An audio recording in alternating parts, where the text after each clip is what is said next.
Uncle, হ্যাঁ uncle, কেমন আছেন? আছি আলহামদুলিল্লাহ। আবারও তো একটা দাদা নিয়ে এলাম।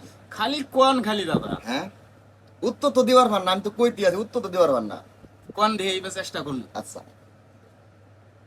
কোন একটা বিদেশি ভাষা আছে, কোন একটা বিদেশি ভাষা আছে হ্যাঁ, যেই ভাষাটার মাঝখানের একটা অক্ষর বা দ্বিতীয় অক্ষরটা কেটে দিলে পানিতে বাস করে? ঠিক আছে, বুঝতে পারছেন? এমন একটা বিদেশি ভাষা আছে যেই ভাষার দ্বিতীয় অক্ষরটা যদি আপনি কেটে দেন পানিতে বাস করে। হ্যাঁ, সেই ভাষাটা কি? না আমি পাইলাম না, দর্শকের এখন। তো দর্শক বন্ধুরা, আঙ্কেল একটাও পায় না। আচ্ছা যাই হোক, আপনাদেরকে বলছি, বিদেশি কোন একটা ভাষা আছে যেই ভাষাটার দ্বিতীয় অক্ষরটা কেটে দিলে পানিতে বাস করে?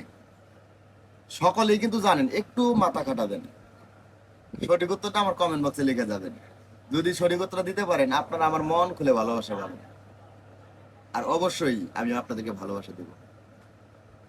দেখা হচ্ছে পরবর্তী একটা নতুন ভিডিও নিয়ে। সেই পর্যন্ত সবাই সুস্থ থাকবেন, ভালো থাকবেন। আল্লাহ হাফেজ।